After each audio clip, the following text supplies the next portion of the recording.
welcome to my YouTube channel. If this is your first time, this is just a weight loss journey for me. Check out my last video if you haven't. It's my first weigh-in for 2019, and in that video I basically explain what I have planned this year.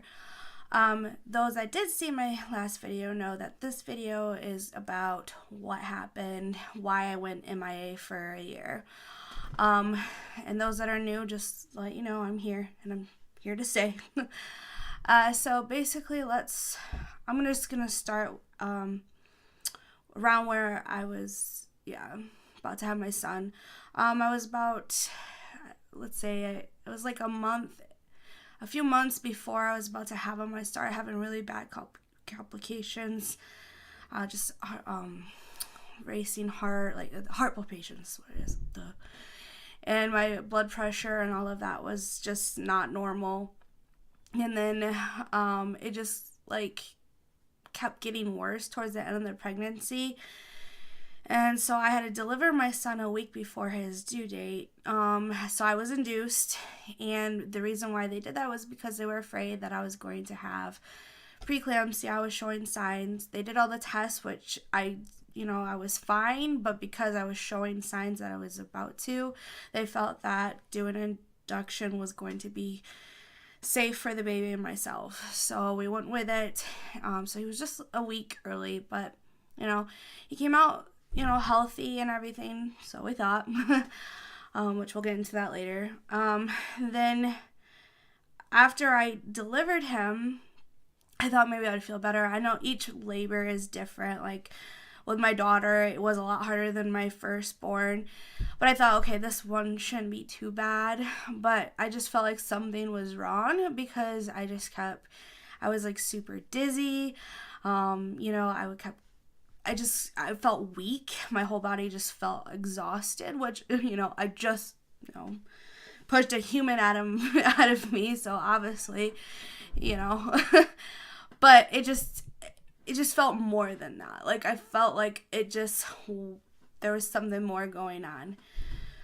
So I explained to them, and they said, oh, you just delivered a baby. So I'm like, okay, yeah, maybe that's it. Obviously every labor is different. It just wasn't getting any better for me, and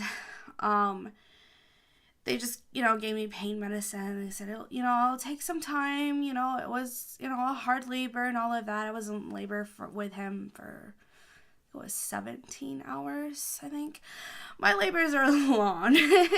I've never had a short labor.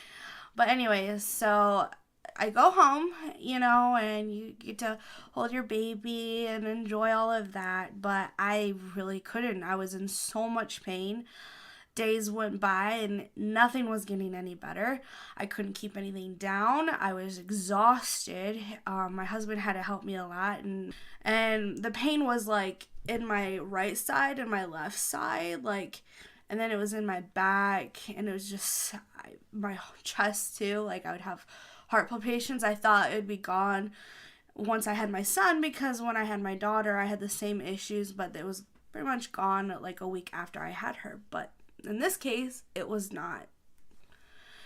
And so it just kept getting worse to the point I couldn't keep anything down. I was just basically drinking water and puking and TMI, but I had diarrhea.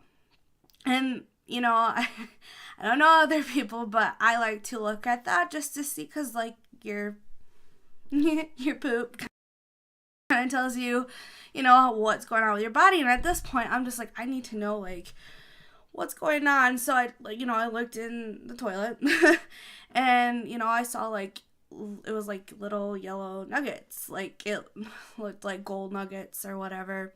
And I haven't eaten anything. I haven't eaten corn. I don't like corn or anything that would make that kind of consistency. So I was like, well, that's weird. So then, I'm doing some research, going down the rabbit hole of what's going on with me, and it was talking about how, like gallbladder stones and all of that, and how it, what they look like when they pass through and things like that. And that's exactly what it looked like. So I was like, okay, so I guess I'm passing gallbladder stones, but that doesn't explain the chest pain and where I can't breathe. And But then, I was going on about like all this other issues. It was explaining how I could be having a gallbladder attack. And then, of course, the serious was like a rupture or something. So at this point, I'm freaking out. So I'm like, okay, I need to go into the hospital just to be safe to get checked, because not only did I have pain on the right side, but it was coming on the left, the back, just my whole entire body. And I couldn't keep anything down. So I'm like, okay, I need to, because I already knew I was dehydrated. So my mom, picked me up. My husband watched our kids for us. And, of course, being away from my newborn was just like super hard, because I like to be with my kids 24/7, especially when they're first born. But thankfully, I went to the ER. We get there, they do your vitals. And she looks at me. She's like, "Are you okay?" I was like, "Yeah." And I'm like, I feel a little pain, but I'm feeling a little bit better. But it's still like, ugh. And she's like, "Well, your blood pressure is alarmingly high." And I was like, "Oh, like in the heart attack range." I was like, or stroke. And I was like, "Oh, well, that's not good." And so, I had to go back there, and they put me on the heart monitors, blood test, urine test, all of that, just all the works, and try to figure out what's going on. I explained to the nurse, well, I was reading, and I explained to her about my diarrhea, the bathroom issues. And so she's like, "Well, that makes sense." And I said, "Yeah." And she's like, "Well, we'll, check that out, see if that's the case. We'll just check everything." So I had a CT scan, I had the ultrasound done and all of that as well. And so when I'm waiting and stuff like that, it would come back, and my blood pressure has not gone down, and obviously we're still waiting for the results. And they're getting worried because it's actually going up more since I've been there. And, at first I'm like, well, maybe it's just because I'm having a panic attack, but it didn't feel like that, because I wasn't really scared to say that. I was more like, yeah, maybe a little like nervous, but I wasn't like to the point where I was having a panic attack. I just wanted to know what the hell was going on with me.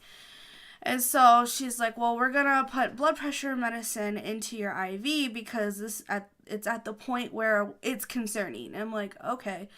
So now this is where it gets really weird. Like, please explain to me, anybody that's ever experienced this or knows what happened, because to this day I don't know. The nurse didn't even know. But when she put the medication into my IV, the blood pressure medication, it automatically, like pretty much soon after, my body got all tingly, which, obviously is, normal to feel, but this was the weird part. My whole face went like numb, and it felt droopy. It was hard, like I was like slurring my words, and I literally felt like I was going to pass out, like I was like in and out of conscience. And and then I kept tasting like a metallic taste too, and I was trying to tell the nurse that, and she's like worried. She's like, "I don't know." I'm like, "Is this an allergic reaction, or am I about to have a stroke or a heart attack? Like, this does not feel normal." And it lasted for like 3 minutes. They were just watching me, like my mom and the nurse was just like making sure I was okay. And after 3 minutes, I was like, "Okay," and it went away. Like, so I don't know, like, if you could tell me what actually happened, because, like, that was scary. I thought I was going to die. Like, not to be dramatic, but that's exactly how it felt.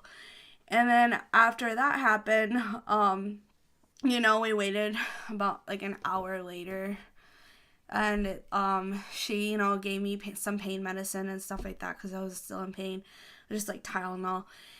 And then the doctor, well, it wasn't even a doctor, it was a resident. I'm not, like, technical with, like, definitions of things, but I think they're, like, in training to be a doctor. Correct me if I'm wrong. I don't know any of that stuff. But he comes in and tells me, "Yeah, everything came back normal, everything looks good. You just probably have the flu." And I was like, "The flu? The flu? Really?" And I'm like, "Okay, well, why would I have I've had the flu many a times in my life. This was not even remotely close to that." And I explained to the doctor about how, about the gallbladder and all of that. He's like, "Well, yeah, with the ultrasound, though, we didn't see anything, like, everything came clear, which is good news, but I'm like, well, possibly did I flush them all out? Like, and he's like, yeah, maybe, but I think you have the flu.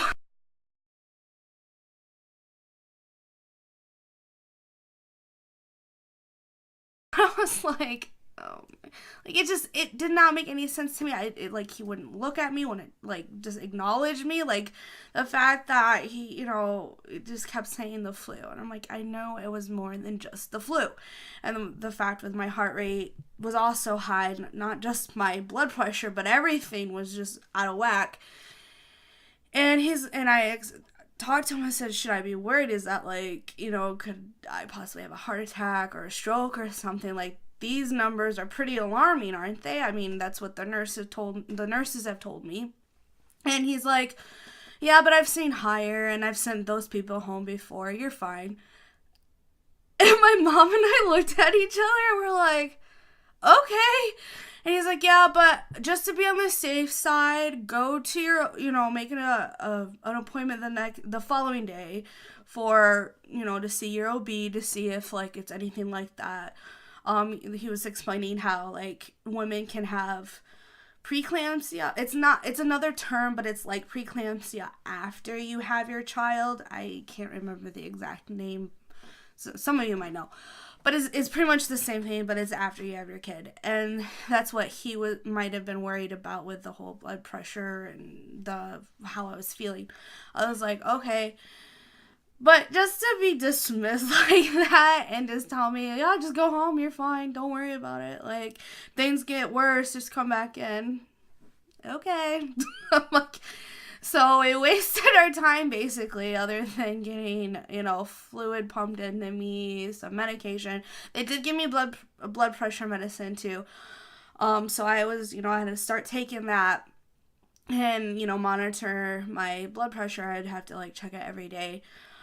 But then I finally got to see my OB, and when I went in, they did, like, all the tests, like, checked all down there. And she said everything looked fine. When they did my vitals, though, when I came in, my blood pressure was still high. And so they wanted to check that again. So the nurse checks both arms this time. And thank God they did.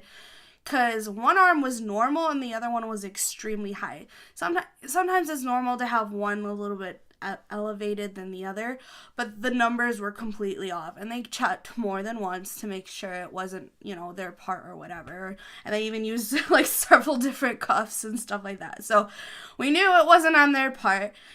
And she looked really worried, and she's like, let me go talk to the doctor. So I waited for a few minutes, and then 2 doctors came in, and they're like, okay, so everything down there looks perfect, you're healing great, nothing that we worry about that. But to have your blood pressure extremely different in both arms, like, the numbers aren't the same or even close to, she said that's something that you should get checked out. Like, we deal with baby making parts, try to lighten the mood. I kind of laugh about it. And she's like, but we're going to refer you to a heart specialist. I was like, oh, great. She's like, not to alarm you, but usually when that's the case, it's because there's an underlying issue with your heart. So we're going to get that checked just in case. And she's like, we'll put a referral in. I'm like, oh, no. I'm like, this is the last thing I need is something to do with my heart. And I'm just like, okay, thanks. And then the worst thing happens. My mom's and my dad's insurance. I was 25. Right when I turned 26, the insurance dropped. It's just how they do their age thing. So I didn't have insurance anymore. And we all know specialists are very expensive. And most of them will not see you unless you pay a certain amount before you come in. Which I had no money. I just had a baby. And so I'm like, crap. So I can't see the specialist. I can't get any tests done because I don't have insurance now and I don't have the money for it. So I had to put myself on the back burner. And then while all of that was going on, issues were happening with my son. So like when the referral and all of that came in, I had to like put that off, obviously. And then June or May? It's between the 2 months. my son was not gaining like any weight. He was still like so small. He still looked like a newborn baby. My son was having complications. He wasn't gaining weight. He wasn't growing. He was way below average for height and weight. So that was concerning. And he was eating. That wasn't the issue. It's just, I guess his body wasn't like absorbing the nutrients or something. I don't know exactly. Like, that's pretty much what the doctor said, and that was worrisome. So, he sent me to a specialist, a gastro, because he was also having problems like spitting up his food too. So we thought, okay, maybe that's why he's losing weight, but he wasn't spitting up a lot to be that way, but we never know. So when we went to the gastro, she gave us a new like diet like plan for him, like up the ante with the formula and stuff. So that's what we did. And then she wanted him to see a thyroid specialist. There's a certain name for them. I can never pronounce it.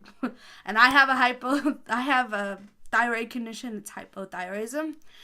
So, and that was another thing why they wanted him to get checked out, because everything that he was showing like, okay, he could be having a thyroid problem, and it is genetic. I'm like, great.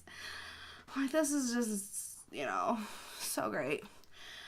Well, during that time, before all that stuff happened with my son, I was actually losing weight. I lost 20 pounds, but then all this crap was happening with my son, and I gained a bunch of weight because I was stress eating.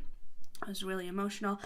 On top of that, behind the whole thing with all of that shit was going on, we also had drama enter back into our life.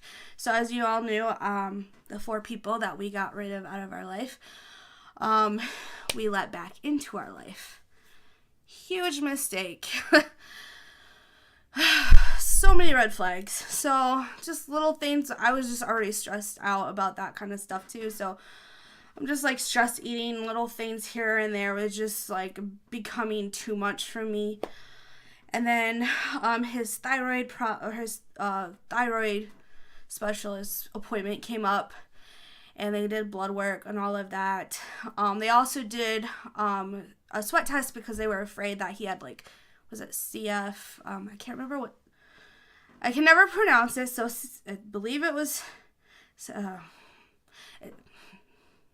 can't pronounce it, but CF stands for, and then you can go look that up, whatever you guys. But anyways, so they were worried about that, so he had to have a sweat test for that. Well, his thyroid levels, the sweat test was fine. He passed that, so he didn't have CF. But his thyroid, though, was off. But she told me that it wasn't, like, alarming to the point where they felt like he needed to have, like, medication or surgery or anything like that. So she said, just keep up with his diet and we'll just monitor him. Because sometimes, when they're first born, it kind of, like, fixes its own self, but, sometimes it doesn't. So she said, we'll just keep an eye on it. So the next appointment was in October. Well, September comes, and something major happened in September that I do not like to talk about because it just seriously pisses me off. But it involves 4 people that we knew did this, and they deny it, of course.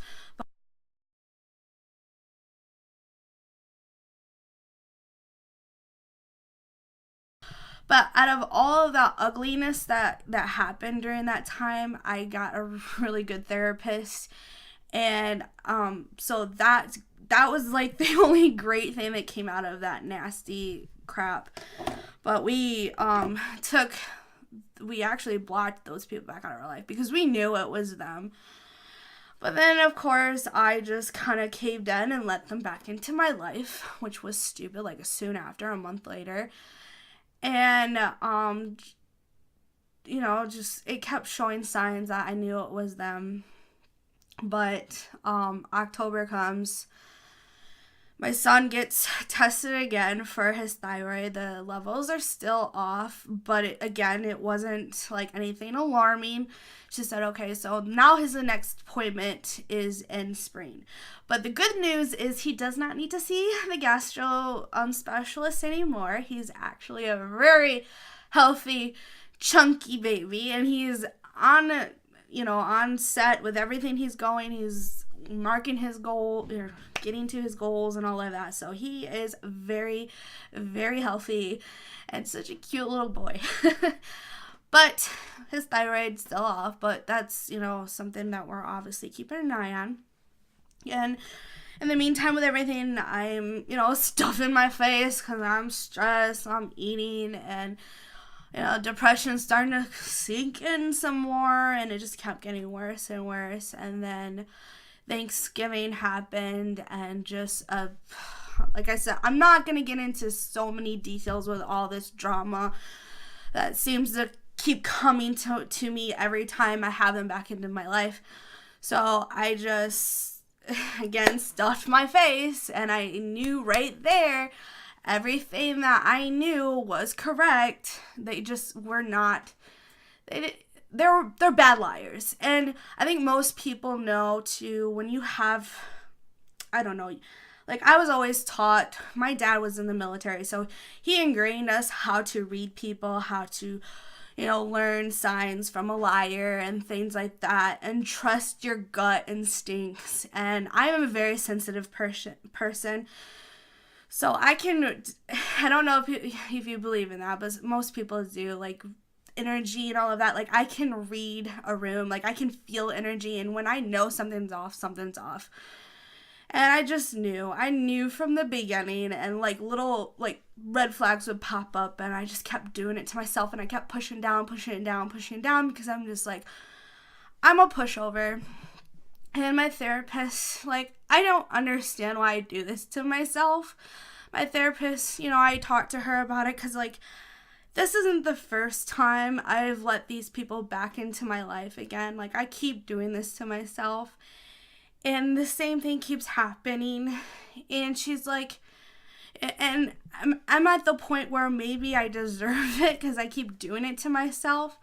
And I told her too, like, they called me all these names, they've done all this stuff, and I'm like, well, maybe I did deserve it, because I'm not perfect. I don't handle situations right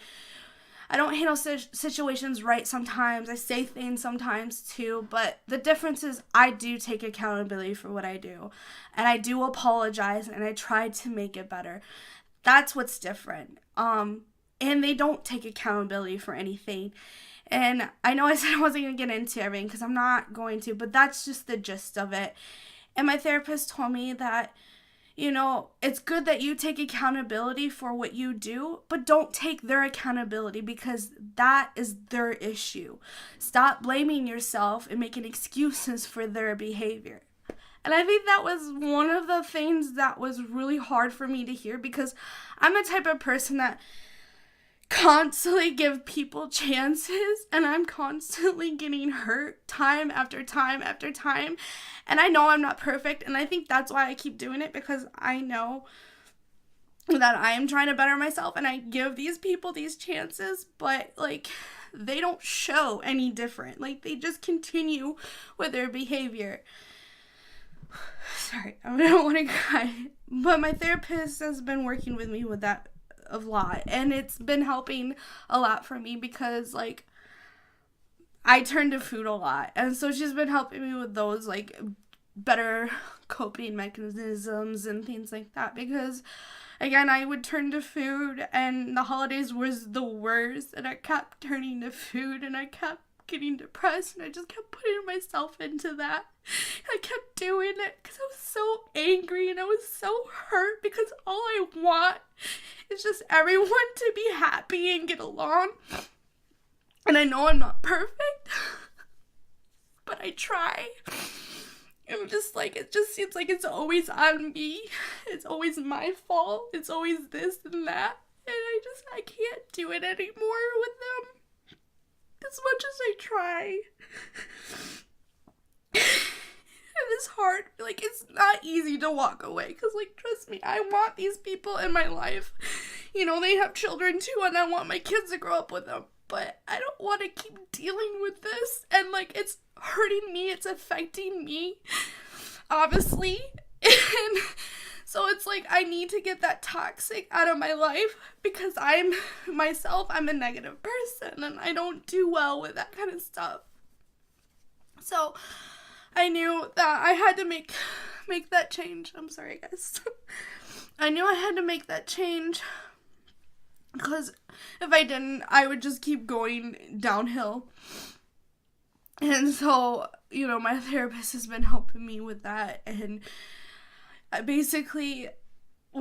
just walked away. I made my apologies and I walked away. I did have a really bad panic attack, like an anxiety attack. Probably one of the worst ones a couple months ago. Actually, it was in December. And I just knew from there, I can't do this anymore. Luckily though, our relationships have been better with most of the other people, so we've been doing really good, and so I'm continuing with that. It's just the 4 that we've been having issues with, and so we just have to keep our distance because we don't mesh. We don't mesh very well, and I don't think we ever can. And I need to take more control into my life.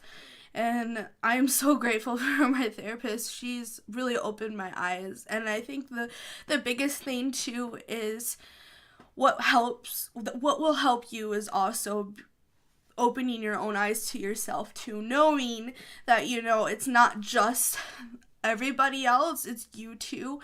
And that's why I'm constantly trying to work on myself. But you also at a point can't keep putting all the blame on you. And that's exactly what I kept doing to myself. And finally I had enough. And you know, it's okay for me to just walk away because, like, this year I need to focus on my health. I have to be here for my kids because like right now I don't know what's going on with my health. All I know is it's not okay because I still don't have insurance. We're in the process of, you know, we're trying to finishing up. It's my husband's work insurance. Luckily my kids has insurance, so they have it. Right now we're working on me. It's taking a little bit longer than I wanted. But, so I've just felt like, okay, so I can't see a doctor right now, but at least I can see my therapist because they work with the therapy that I go through. They work with people that don't have insurance or they have Medicaid and things like that. With that being said, 2018 was just a lot of stress, a lot of different things that were going on, and I kept overeating and stuffing my face and kept blaming myself for everything that would happen. And, you know, and then I would explode and then get angry and blame other people, and like it was a mess. And my therapist has been helping me a lot through that though. And so I've been making the changes of letting go of some things and people and just focusing on my health. And I've already seen a huge difference this month. My mental illness, you know, now I'm taking charge and seeing my therapist, and I know I'm gonna probably need medication because my depression and anxiety is so bad. So like I am just taking charge of my life now because I let so many other people control it. And then I would stuff my face because I'm angry and upset, and then I do it to myself because, you know, that's the only way I would know for comfort. You know, I knew I had to change, and that's exactly what I'm going to do for 2018. And, you know, this channel, I want to be positive and uplifting and happiness. So I'm sorry if this video was a little bit, you know, gloomy and whatnot, and I'm sorry I can't go in complete detail of everything because I do want to protect their names and relationships and things like that. I don't want it all out there, but basically it's what it is. You know, it is what it is. And I've come to terms with it. And, you know, I'm the only one that's in control of myself, and I can only control the situation by what I do. And that is just me simply just keeping my distance, focusing on myself and my kids, and that's all I can do. So, anyways, so sorry for the long video. I promise these videos are not this long, or I'm not going to try ever making them this long, I know. But I want to thank you for all that actually have sit down and listened to the whole thing, and those who are supporting me. Thank you so much, and my family and friends. So thank you. And if you're new to this channel and you haven't subscribed, definitely hit the subscribe button, hit the like button, hit the bell to get notifications for when I post. I do videos every Wednesday and weigh-ins every first of every month. So if you haven't seen it, definitely go check out for January 1st, because that was my first weigh-in for this year. And I'll see you guys next week.